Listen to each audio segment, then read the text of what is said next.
Good afternoon, everyone. Welcome to Perez Art Museum, Miami. My name is Adrienne Chadwick, and I'm the Deputy Director of Education. Thank you for joining us today for this talk on Sarah Oppenheimer and Julian Rose. We've had the pleasure of having Sarah Oppenheimer's work in the gallery entitled S28-1913 since September last year. So this amazing interactive work has been very popular, as we've had a number of other interactive works in the museum, including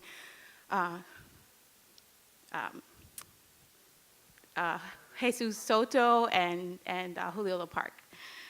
So today we had Sarah here at the beginning of the opening of the exhibition, and our curator of the piece, Renee Morales, decided that we wanted to bring Sarah back and maybe have her speak a little bit more about the work of art. So we are pleased to have Sarah here with Julian, and I'm going to do a little introduction for both of our speakers. Sarah Oppenheimer received an MFA from Yale University in Connecticut.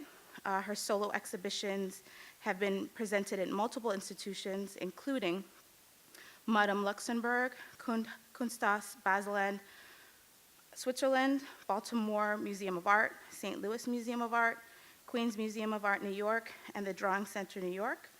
A major solo project by Oppenheimer is currently on view at the Wexner Center for the Arts in Columbus, Ohio, and another will open in 2019 at MASS MoCA.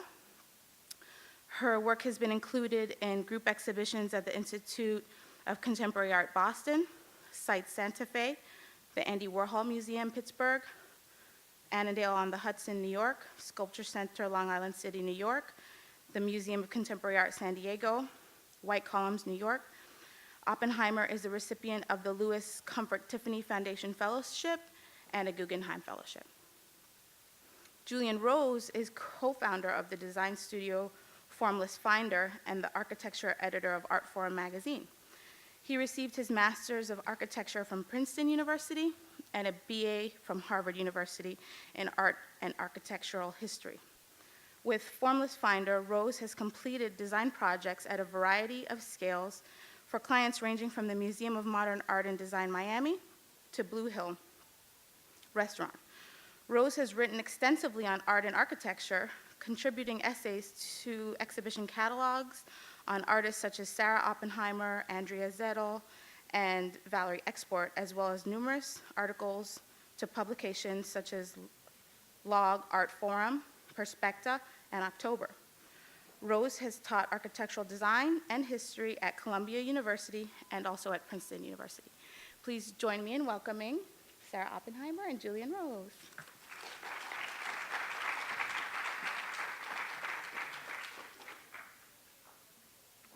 Okay. Well, Sarah, I thought where it might be interesting to start today was talking about where the project started for you and kind of how your process began. I just say that for me as a critic, what first sort of drew me to your work was how thoughtful and really specific your engagement with architecture was. And that's something we can maybe talk about more later, but that I see as maybe rare in contemporary art. And for me, looking at the space you worked in here at the Perez, it presents a kind of interesting challenge or tension. I mean, on the one hand, it's a sort of generic space. It's almost the white cube. It's basically an empty box, and it's even a little bit out of scale, we could argue. I mean, your work is so much about sort of specific relationships to the human body, and this is a very large space with 16-foot ceilings, et cetera. So on the one hand, I see, almost a difficulty in engaging it, but then on the other hand, there's an incredible specificity in terms of materials. It has the sort of, the Perez kind of signature lighting grid. It has the wood floors, the concrete walls, the very specifically placed windows and doors, et cetera. So I'm wondering how you could sort of talk about what you started looking at in the building and how you sort of started to think about your intervention. So I think that this project that is currently at the Perez began in a very different place than I see it now. So it's interesting to talk about it now after several years of with several years of hindsight. I think that my first introduction to this building came through Renee Morales, who is in the audience tonight, the curator of the exhibition. And I had not been here prior to the invitation to come look at the building and engage with some aspect of the building. And one of the things that really struck me in coming to this place was actually both the seductiveness of the building envelope, meaning that it was a really extraordinarily stunning space, and in some ways, I think I felt that to be a kind of antagonistic challenge, and also a very alluring challenge. But it also struck me, and it strikes me today, returning here after several months, that this is a building that is incredibly vibrantly inhabited. It's one of the most sort of dynamically occupied museums that I have visited in quite a long time. And I think that the combination of those two elements was very, very unusual and very strong in its resonance for me. The other thing, just to go to the first slide, is that in trying to address that question, I think rather than, I mean, there are obviously many, many ways to address that question, the question of what then is this location. I went almost immediately to the drawings of the location. So there was this experience of walking through and inhabiting it and sort of, I would say, observing the building more than observing the works in the building. And then there was this secondary level of analysis which had to do with engaging with the facilities department at the museum and speaking with the maintenance department of the museum and looking at their massive archive of drawings that were originally from the architect and later from the building engineers, et cetera, and try to understand how flow and habitation were working within this space. I mean, that's fantastic, and I'd love to then, I guess, just sort of keep going on the same line of questioning, because I'm wondering then, once you start to understand maybe how flows work at the scale of the building, and you have an idea of maybe how you want people to start interacting with your work or how to encounter it. But then once you have that problem of citing your work within this empty room, how do you get to that next level of detail, I guess, because one thing that we've talked about, and I saw some of the early models of the work in Sarah's studio, that the idea of movement, I understand, came to you sort of from thinking about doors and windows and architectural components like that, which is obviously fascinating in terms of its implications for maybe inflecting or controlling how people move through space. But here you have a work that's installed as sort of sculptural objects in a room. So it's not part of a surface. It's not part of really an architectural context in that way. So I'm curious, once you sort of have your maybe macro level study of the building and how that's operating, now you're in the microclimate of the one gallery, and where do you start to really specifically think about positioning your work itself? So I think the way you're describing this points to so many really interesting things. I'll try to identify some of them. The first is that in thinking back towards the conversation that Renee and I had initially, there were a series of spaces that were under consideration. And each of the spaces that were under consideration, and I think this is very notable, were and Renee, correct me if I'm wrong, are called project galleries. And the project gallery is, in the case of this institution, a dead-end space, meaning there is one entry. And could we point to those on the... Yes, I think that's true of every project gallery except the one on the very ground floor, which is not represented here because this is a second floor. So this is a project gallery, this is a project gallery, this is a project gallery, and this is not. So it's really these three spaces, I think. Okay, that's interesting. And I think that the other notable aspect of those locations is that they are marked by not only the singular window and the singular entry, but they are also marked by the raw concrete wall. And they are the only spaces, actually that's not true, but they are some of the only spaces that have only concrete walls surrounding them. So there is no sheetrock. And in discussing programming, and I think this has to do with some of the things we want to touch on later, there are sort of these unseen institutional conversations around what is the boundary of an exhibition. And a lot of those conversations are determined, I would say, long in advance of either the curator and the artist sitting, or of the curator artist sitting down together. In this case, they were very much determined by an architectural vision of how the museum was going to be organized. So in some sense, I can observe the institution on many levels, but then when talking and engaging with scheduling and developing an exhibition space, those are some of the givens. Okay, so then there is another really interesting question, which I think is something I wonder about. I never conceived of the work as an object in the space. And I think that in hindsight, I still don't conceive of the work that way, but I see that the space and the work have, it's almost like oil and water. It's like there's a way that they remain discrete. And they also come together and they disappear into each other to some extent, but they also remain distinct from one another. And I think a lot of that has to do with the specificity of the way flow works in the space and the way I was very interested in maintaining the open plan and not further subdividing these very specific locations, which had a very strong sense of openness.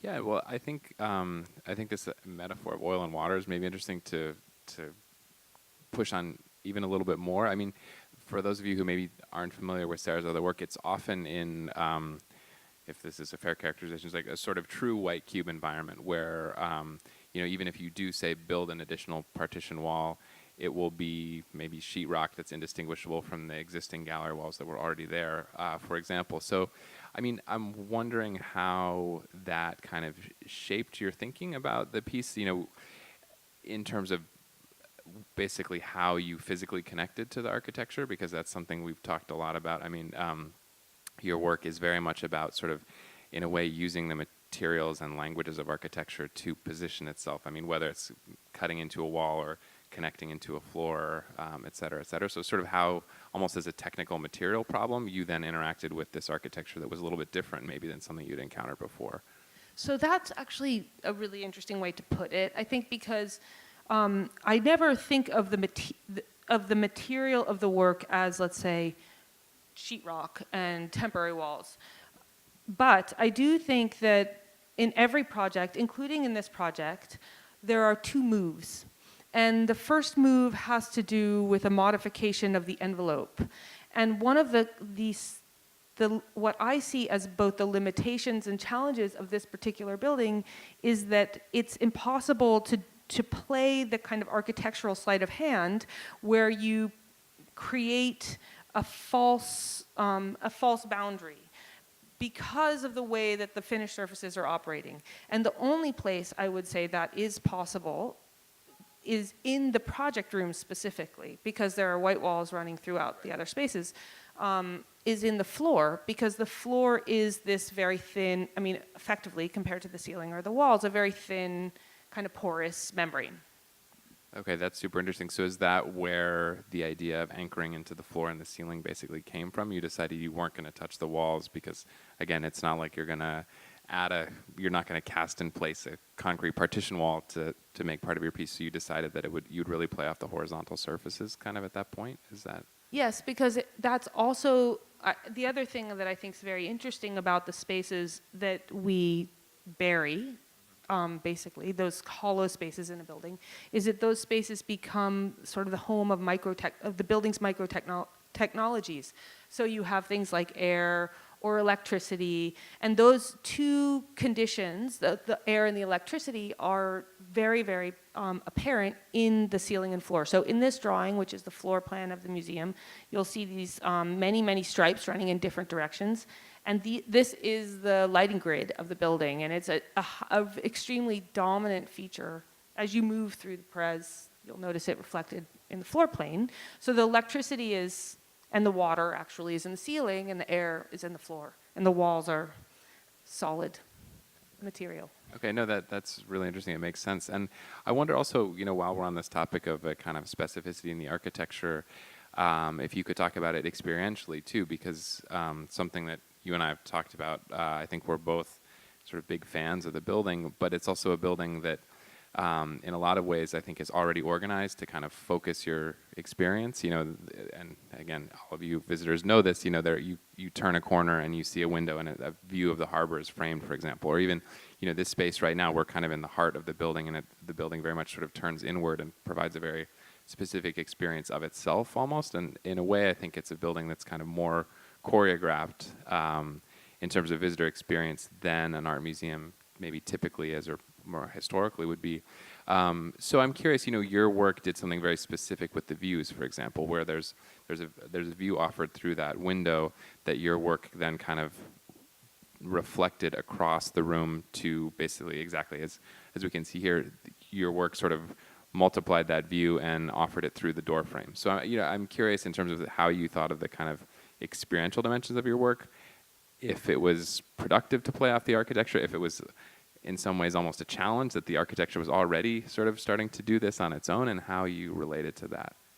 So I think that the work evolved with many things in mind. So in some ways the work evolved while thinking about the building, but the work also evolved while thinking about how procession is mediated by a set of what I like to think of as switches or valve situations. And one of the valve situations I think is extraordinarily present in almost all built structures is the threshold space. And that threshold space is the kind of liminal moment. I also think it's a very interesting space in relation to the memory, how we remember one location and another location. But the threshold space is a very, very marked condition in this building. And the threshold space is not simply a threshold that you pass through, but it's also one that invites you, for example, in the case of the gallery upstairs, invites you to actually sit and inhabit.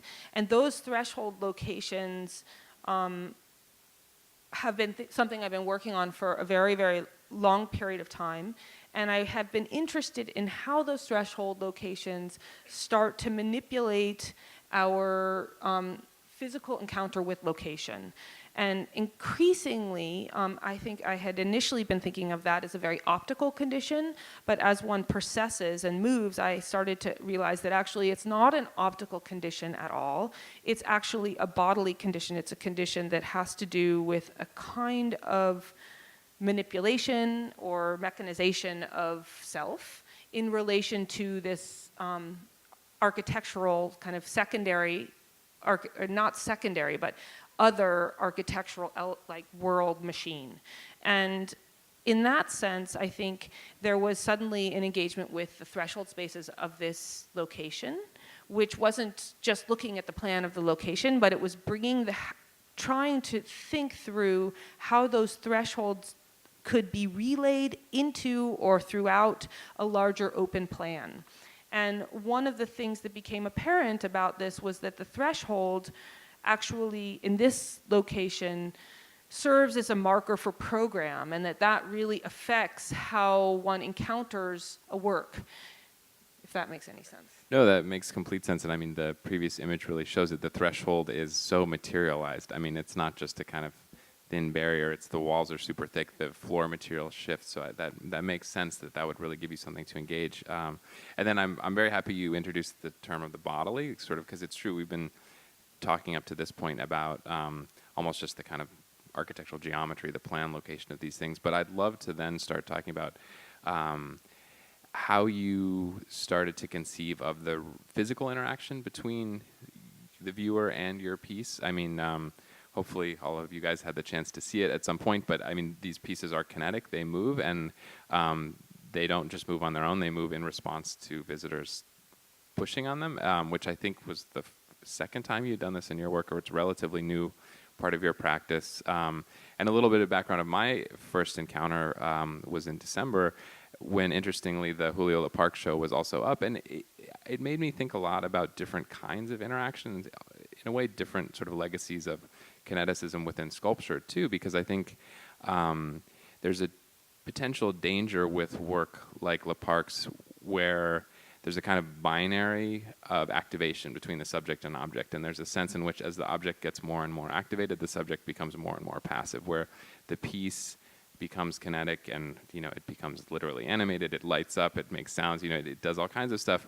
But your role as a viewer is potentially reduced to kind of pushing the button and then watching, you know, so it's a very passive experience in a way. And obviously your work is not like that. It demands a much more literally active physical engagement. And I'm wondering sort of how you start to design that experience or just sort of conceptualize it.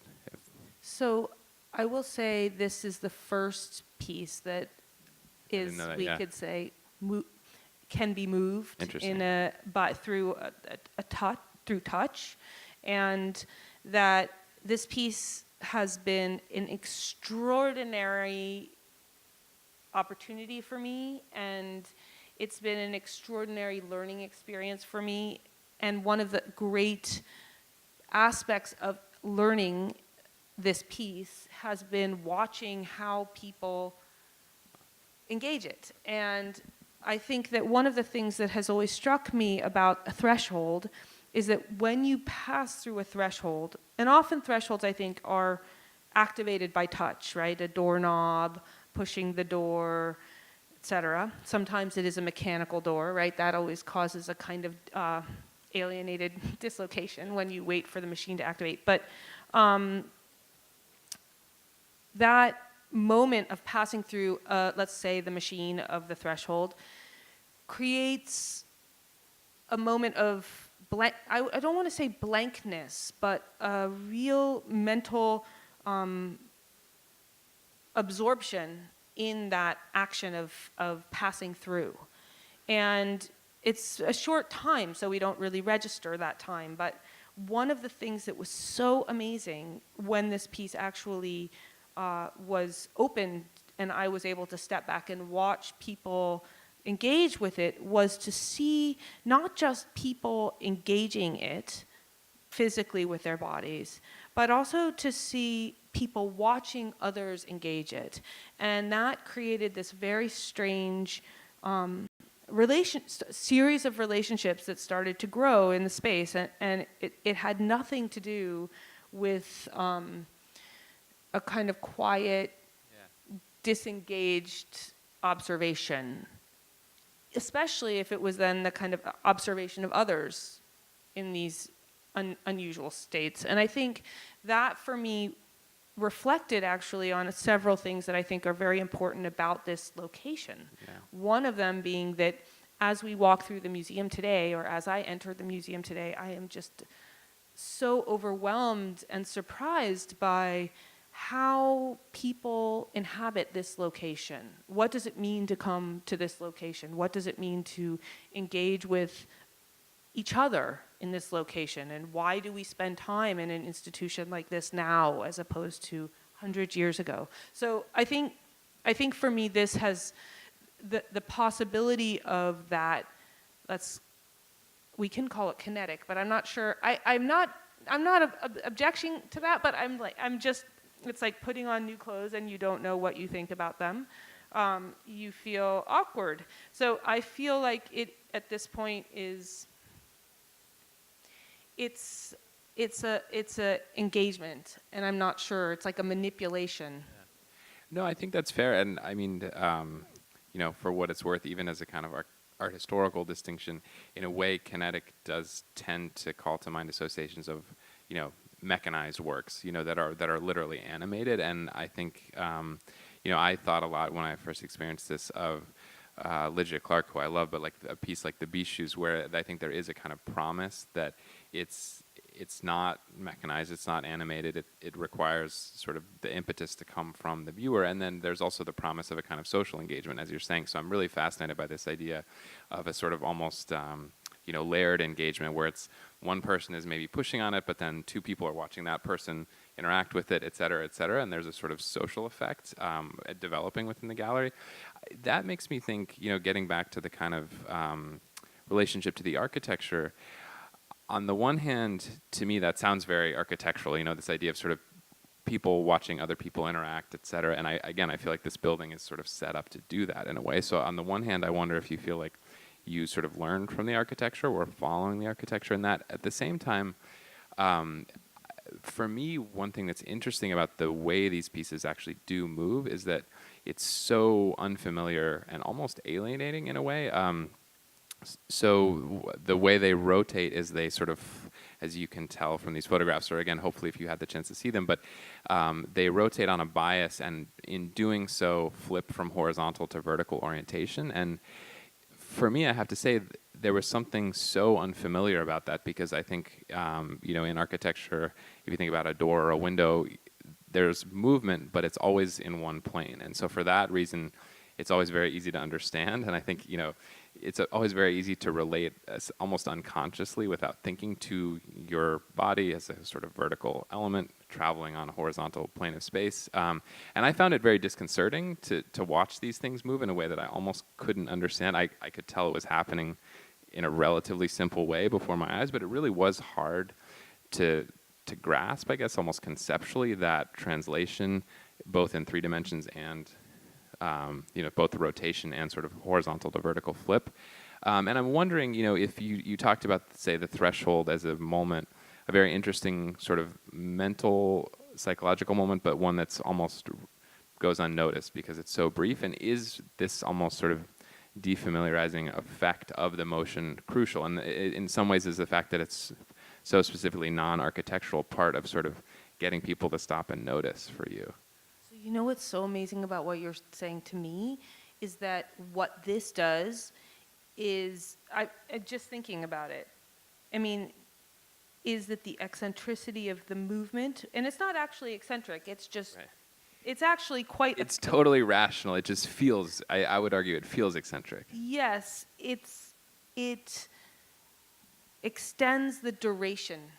Huh. It extends the strange duration of that not knowing, and that I think is really interesting. And I think that the thing that for me was the most extraordinary about trying to even conceive of this project from its very outset was the problem of duration, meaning that in order to understand what this piece was and what space this piece occupied and how it worked statically, you had to understand it in every single position that it occupied. So in order to understand the force acting on the glass, you had to understand the glass in every single position throughout the rotation, and gravity was in a different location in every instance. So that duration just compounded everything, but the duration also, I think, perceptually compounded that moment of passing through. That's really interesting. So yeah, you have duration as a both kind of experiential problem and then also very literal technical dilemma. And I guess then sort of moving on in that same direction of the kind of technical challenges of the work, I'd be interested in hearing a little bit more about that in general, because obviously it's a kind of engineering problem, but then also something that we've talked about a little bit that I'm very interested in is the kind of role that the institution has to play here, because you're really engaging with the museum in a way that's totally different from just sort of bringing in a sculpture or hanging a painting on a wall, right? I think it requires a much more kind of active and almost experimental role on the side of the museum, and I'm wondering if you could talk a little bit about that process. You're talking to maybe people on staff that are not normally involved in, say, the planning of an artwork or all, these kinds of questions. So I think that this institution, in supporting this project, really stretched a lot of the kind of conventions of how the artist engages with the museum as a location. And for me, I am incredibly grateful for that I think it's an incredibly generous position. I think part of that generosity comes out of the people who work here. I think part of that generosity also stems from, in fact, I would say the idea that these spaces running through the building are places for new work, where new work can be made for those spaces. And it changes, and I think you've written about this in really interesting ways, about how the model of the institution is shifting. And I'd actually love to hear you talk a little bit about that before I go on about the details of this location. Sure. Yeah. Well, I think, one of the things I was able to tour the museum sort of right as it opened in 2013, and I was fascinated by this idea of the project rooms from the beginning, because I do think, there's an increasing interest in a sort of site-specific commission on the part of the institution for, I think a whole bunch of reasons, but I think that can put artists in a difficult spot sometimes, precisely because of the kind of generic gallery space we were talking about before, where I think it does help, and in a way to sort of throw the question back to you, I from talking my conversations with artists, I think it helps to have something specific to sort of sink your teeth into, I think, to start to conceptualize a project. And so I think there's a way in which, a museum can try and produce a kind of quote-unquote site-specific commission, but if it's just for a totally generic gallery, it's not clear where the specificity comes from, except that it happens to be installed in that location. So I love the idea of having designated spaces that, in fact, as we saw in the plan, each one is slightly different, right? I also think it's worth noting that they're not totally eccentric. This isn't, say, a Frank Gehry building, for example. There are certain architects that would maybe introduce a level of specificity, almost idiosyncrasy, that some artists might actually then start to resent. So I think it's interesting to try and find that middle ground, I think, for an architect, of offering artists something to work with but not being overbearing. And in my opinion, sort of looking from the outside, this building does a pretty good job of finding that ground. But I'd be interested in hear sort of your experience working here. So I think that brings me away from the physical material of the building and towards let's say, the social envelope of this location. And I think one of the things that's fascinating is the layers of, I think, layers of work that one does not see in an institution like this, and also how those layers are highly specialized and often don't, in fact, come into contact with one another. And I think that for me, in thinking about what does it mean to make an active piece, or what does it mean to imagine where the boundary of this piece lies, it's really important to start thinking about that not solely through a kind of structural condition, but also to think about how pushing those structural conditions. And increasingly, I'm interested in this, how by pressing on those structural conditions, you're actually also engaging a kind of social boundary. And that social boundary is not necessarily overt, meaning it's not what you see or read on your wall label, but it is that boundary that allows for certain things to be changed. So, for example, in order to allow this element to be touched, there were tremendous negotiations that had to happen throughout the institution.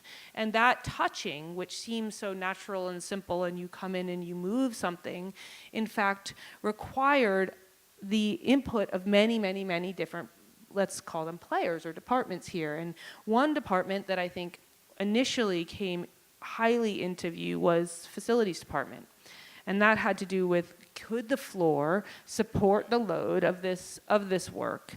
But it also, and I think this was another really notable thing that we've discussed, it also had to do with the staff who's in the gallery every day, the guards of the gallery. And how then does the institution start thinking about what it means to enable people to engage with a work actively, as opposed to behind a stanchion or by pressing a button, actually, at a distance. And I think it's a really, really interesting question, and I think it's the kind of question that doesn't have a visual footprint, and so it's not often thought of as a critical structural part of the work. Yeah, that's fascinating for me, actually, because I wouldn't, maybe frankly before had thought of this connection, but it reminds me that one way of looking at your work might be almost counterintuitively in the legacy of institutional critique. I mean, for someone who's interested in art and architecture interacting,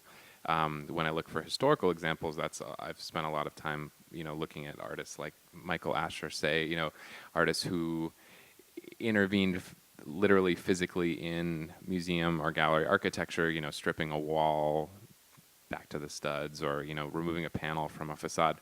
But in a way, it was typically a sort of literal intervention, but meant as a very rhetorical gesture.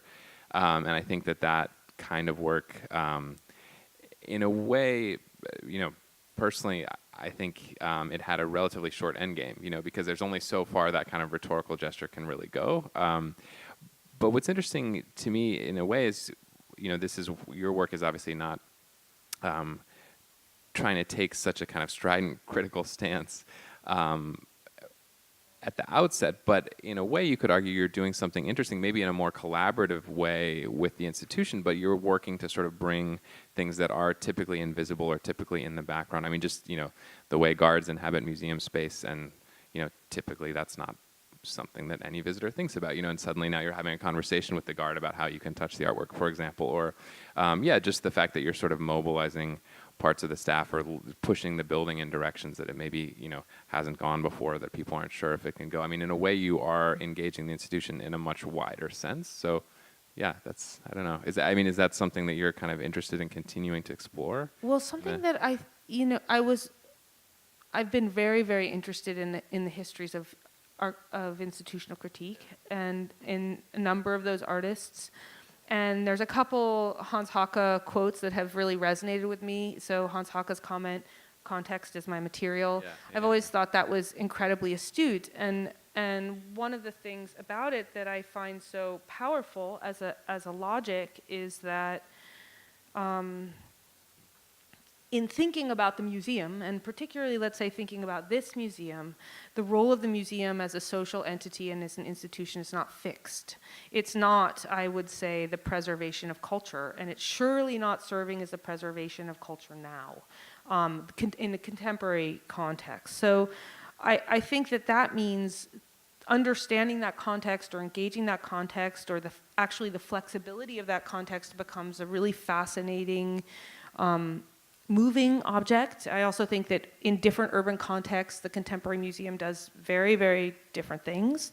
And how I think a question that I have of myself is, how do I build a set of questions that are strong enough to encompass that problem?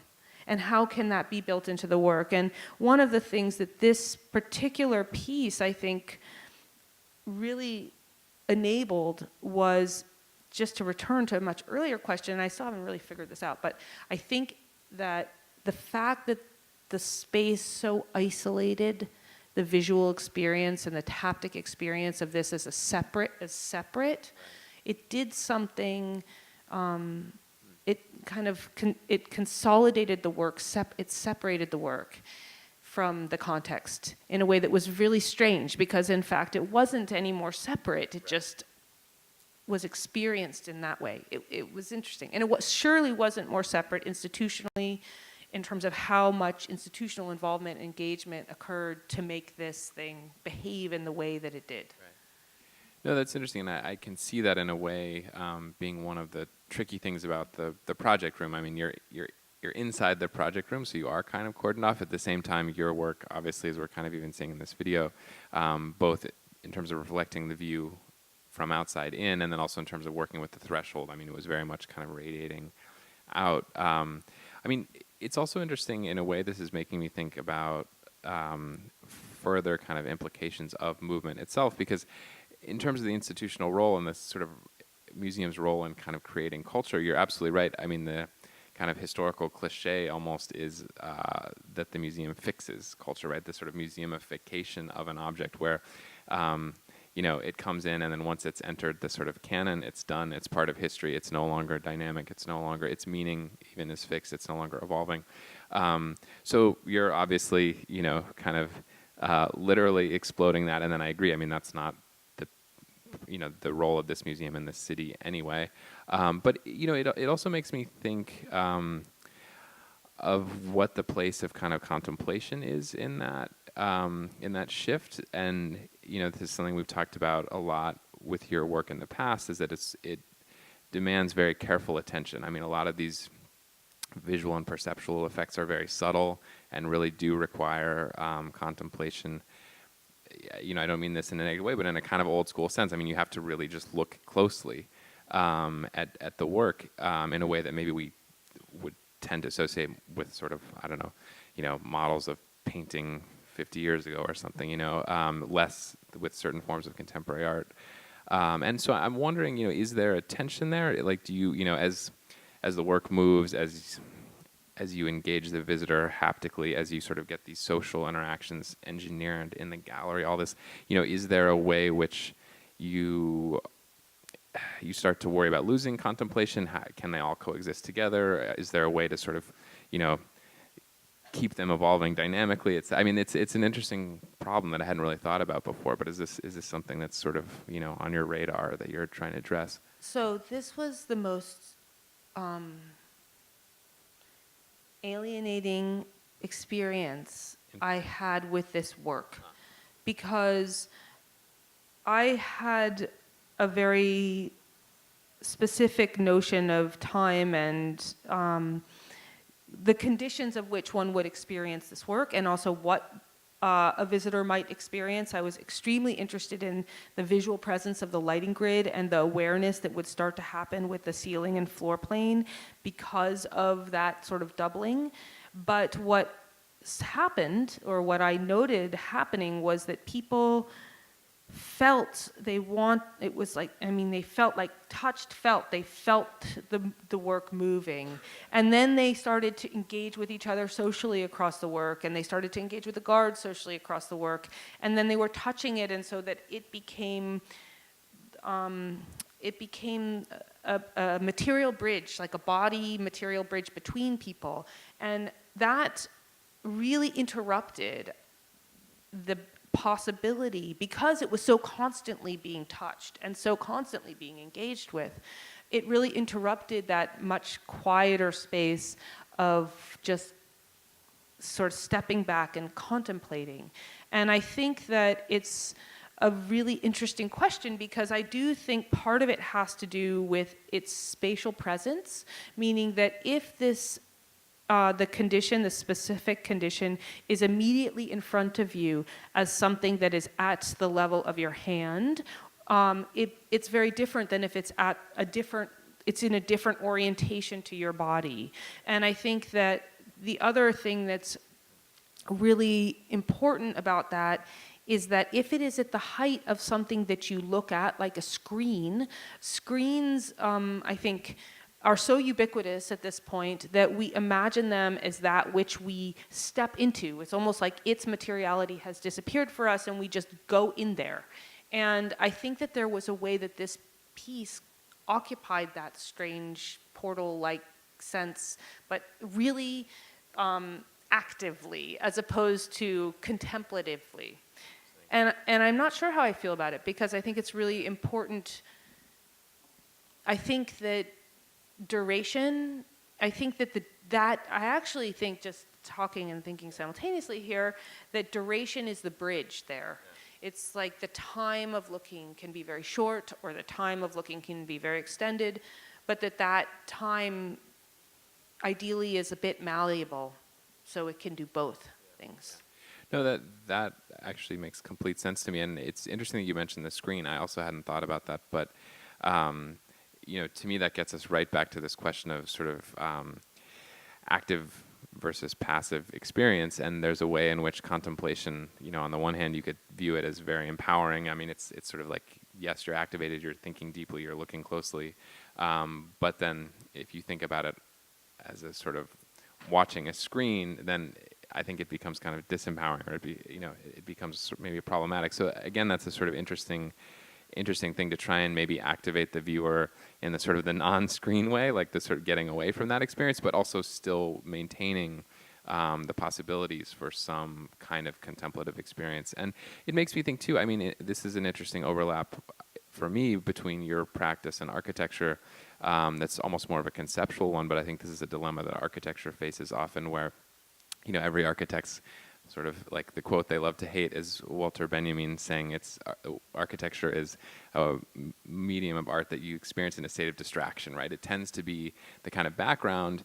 The sort of silver lining there is it tends to be the background because there's a lot of activity happening in it, right? So it's it's the thing that kind of maybe fades but also enables engagement on that level. And I think again that's something in a way this building I think does a really nice job for me, sort of balancing. I mean, I think the space that we're in right now is a really impressive example, but I love the kind of like little nooks, the little bench sort of breakout spaces where you can sit and, kind of have basically a contemplative moment where the view is framed, you're looking out at the site. But then, I love the sort of really dynamic circulation patterns that, again, we're sitting now on basically this giant staircase that comes through the center of the building. So, I guess that's a question getting back to, in a way, where we began with Le Parc. I think we tend to think of sort of subject-object engagement, disengagement, contemplation, experience. We tend to think of all these terms in kind of binary ways.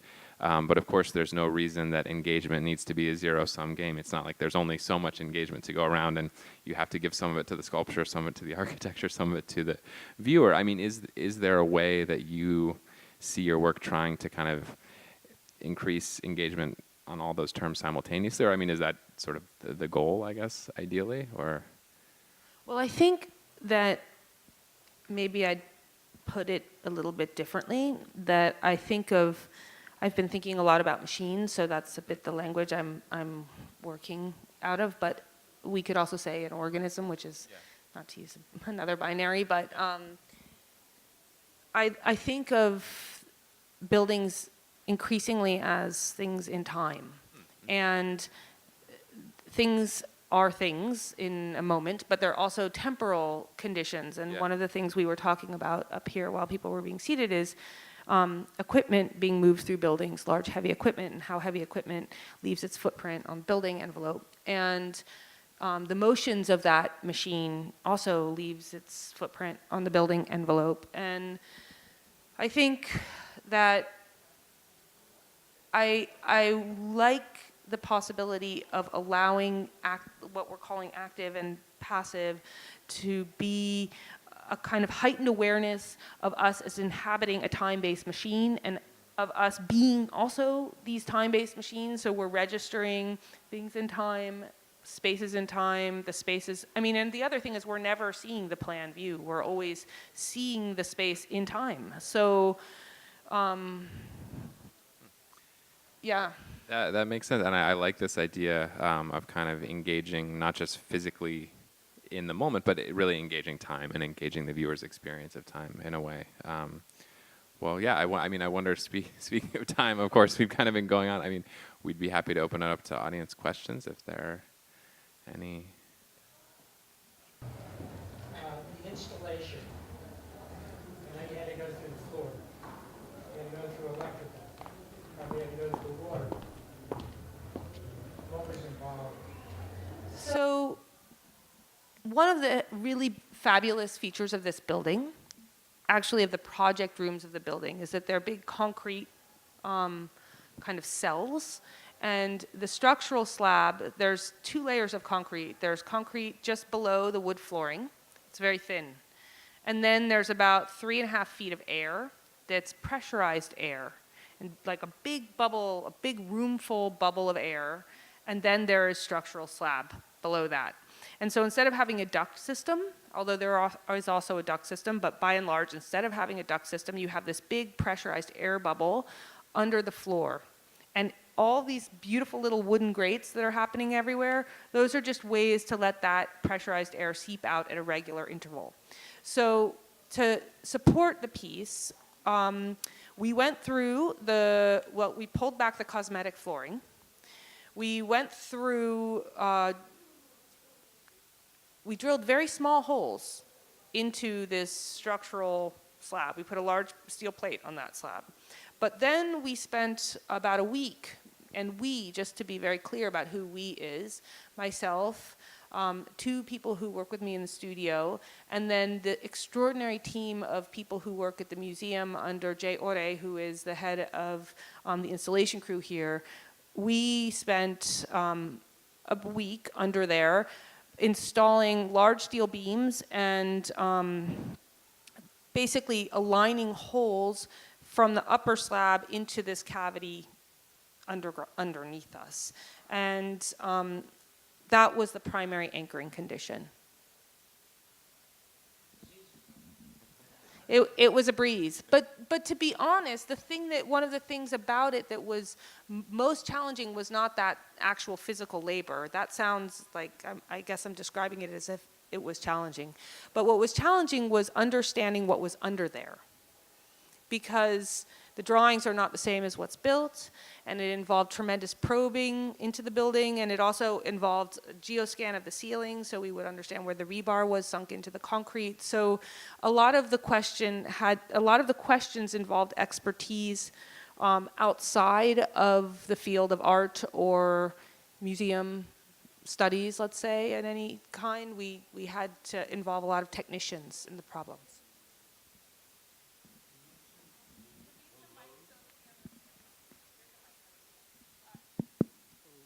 My voice sounds horrible on the mic, but I'll try. I don't have a question per se. It's more like a description of my experience. And I've been to the museum twice to see your installation. And the first time I was able to, have a one-on-one with the piece. And the second time I brought my grandmother, it was on family weekend, so we weren't able to touch it. And I felt robbed in a way. I mean, my grandma felt robbed. Because I felt like there was a time lapse. This is talking from my first experience.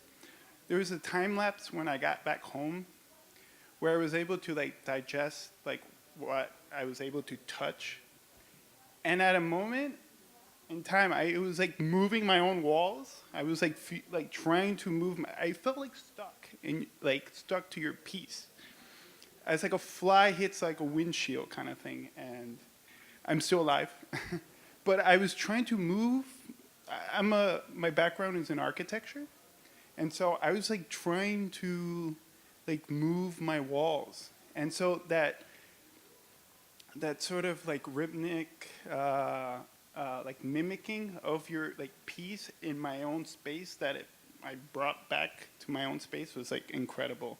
And I appreciate this because as an architect, aspiring architect, I felt like this is what I needed. And you talk about architecture being a timestamp, and architecture is also a delay in time. So we're actually there's no future right now in architecture. Everything is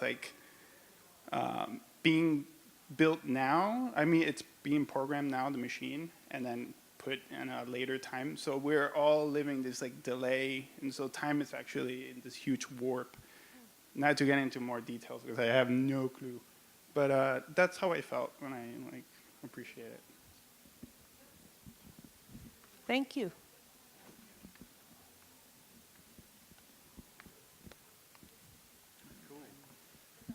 Thanks. Yeah, and then you want to go first? Well, earlier in your lecture, you mentioned the load, and you had concerns about the load. How much does that weigh? Well, each piece of glass is about 800 pounds. The total weight of the piece is somewhere in the range of 2,500 pounds. And in watching the movement and the flow, I mean, it looks like the perfect counterweight system, or is it counterweights that's helping it so beautifully? Is it ball bearings? Is it mercury? So there are a number of different mechanical systems, and there's also, you're asking a question that's been a hugely important question to me, a question that I think of as the question of equilibrium. So you're right, just for those people less familiar, in order to make such a heavy thing feel weightless, it needs to rotate in a state of perfect balance.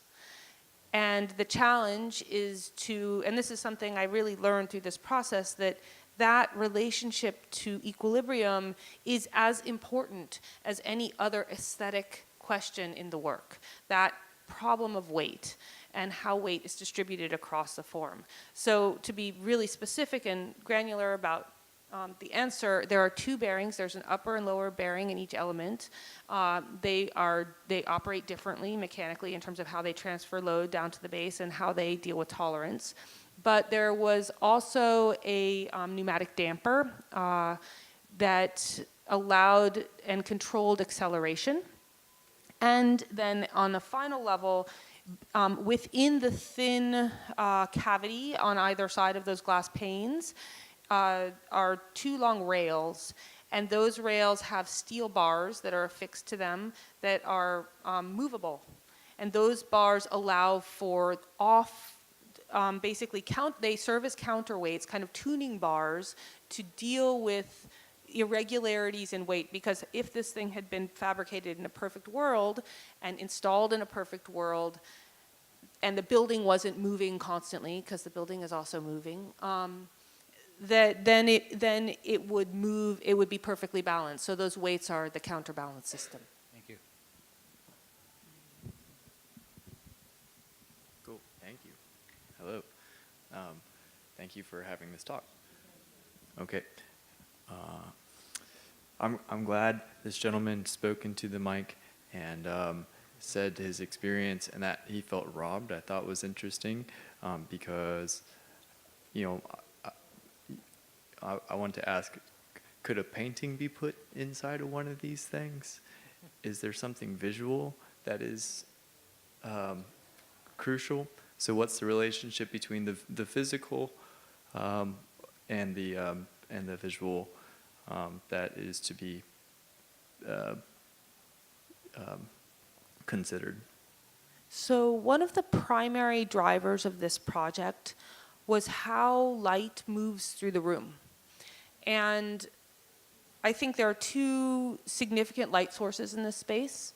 One is artificial light coming from the fluorescent lighting grid, and the other is daylight coming from that large window glass. And the floor actually is a very light absorbent material, as are the walls in a really unusual way. But one of the features of the piece is how it responds to the light. And in terms of what it means to look at something, the work, as we'd been talking about, really grew out of thinking about doors and windows. And one very prominent feature in architectural construction is exterior window glass, which is often known as an IGU, or an insulated glass unit. And it's basically two pieces of glass with a pocket of air in the middle, right? And that pocket of air is effectively invisible to us, but it does a tremendous amount of work.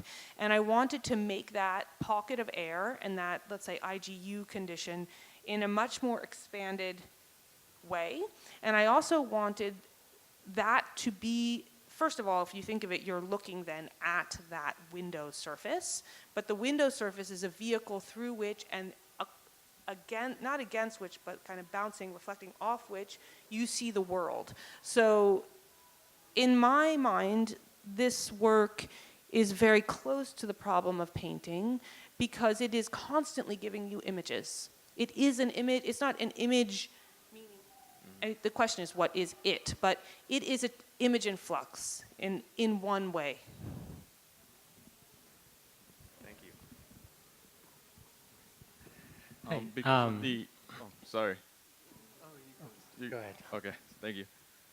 Because of the specific conditions created by the built environment, the work is experienced in a different way. So I'm wondering if you have done projects that are in the public sphere with different conditions outside of the architectural space. I have done projects that are more public than this. I have not done projects in the public sphere, meaning in a large open public space. I think that one of the challenges I found doing a work, I did a work actually in a cognitive science university building. And there was a tremendous amount of work that went into that piece that would never be known as the work. So for example, the entire building was reconfigured in order to kind of hold what could be seen as the work. And that included changes between the ground floor and the basement, openings in the plan, torques in the sort of entryway location. And I found that it became incredibly challenging to, it became a problem where the boundary of the work and the boundary of the building were not articulated. But it also became or I see it as a problem often in works that are public, if we're thinking of works that are fixed and built constructions, that those works are isolated from the world. I think both of those things are problems, and I've yet to think about how to deal with them. And I'll say one other thing about that, which is this issue of the institution. And I think that one thing that is confusing is that every location has its own institutional or political logic, and being able to engage with that is a huge challenge to doing anything. And there's something really extraordinary about limiting challenges, because it allows for work, I think, to acquire kind of depth. And I'm interested in that depth. Hi. I appreciate what you were saying about your interest and use of light. I was wondering if you would like to add anything about space. You know, I'm looking at these as kind of like large empty spaces as a very primary material. Moving space around. Is that what you mean? No, I mean, you know, that they're monumental, but they're also empty. You know, that between these two layers of transparent material, there's just air. So what the person is engaging with and seeing is like, you know, shifting. It's just, you know, it's emptiness, and it's like visual material, but in a very you know, transitory way. I think that's really interesting. I've been so embedded in the many questions of the work that I don't think I ever saw the work in the way you're describing it. But it's extremely interesting to me that you do see it that way. Your project presents a couple of ontological questions, I think, and maybe the genre of site-specific works in general, but I was wondering what you personally consider are the existence conditions of this work, and what would constitute its persistence. So what happens to this work after exhibition? Is it stored? And could one say that the only way to review or reenact or bring the work back to life would be to once again install it in the same context? Further, what would constitute some of its destruction? So could one say that if one destroyed the room, one by consequence took the work with it? Or I'm not sure. How do we treat these objects in a very practical manner? I love your question. I love the idea that destroying the room destroys the work. I think that's so beautiful. That's such a beautiful How would the idea. museum owner, the museum directors feel about that? Worries me a little bit. No? Well, buildings come and go, you know. They're time-based. But I will say, I think you're asking a great question, but I also think the way you've asked that question is really beautifully tuned. And I think it points to something that I've thought a lot about as a kind of problem and challenge, which is I've thought a lot about the problem of the term site-specific and the notion that works are, I feel very strongly that sites are not terribly specific, that sites are largely generic. And when I go to make a piece, I look for the most generic conditions of the space, like a door or the lighting grid or the airflow. And I, therefore, in some ways, aim towards the reproducibility of the conditions. And in fact, the titles grow out of that. The titles are basically pointing to the specific spatial requirements, speaking of space, the specific spatial requirements of the context, what I call or have called the array, the linkages of space that are required for the work to exist. And in some ways it reduces all of the kind of tactility or the materiality of the walls, and on the other hand, I think there's a blindness, an intentional blindness then to precisely what you're asking, and I think the work changes. I think when the work is recited, the work changes. And I also think that the work, because if we think of things in duration, increasingly, like architecture, the drawings of a building, they may not be the building, but the drawings of the building are still the architecture. And I think that the work then creates a much bigger space for itself because of how it's so integrated into so many different types of representation, I would say. Thank you.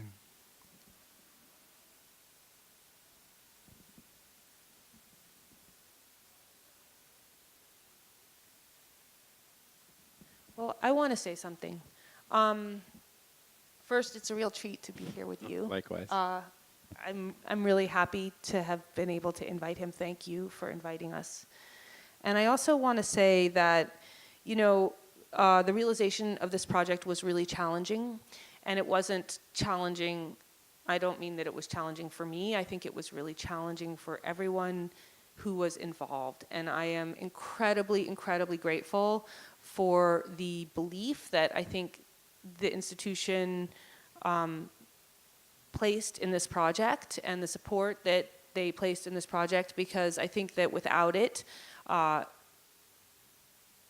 it not only would this not happen, but the precedent of a kind of work that really will stretch something wouldn't be available to others. And I think that, and I don't mean stretch something in some sort of grander scale, but I mean stretch the abilities of the people involved to really creatively think as a larger entity. So, thank you.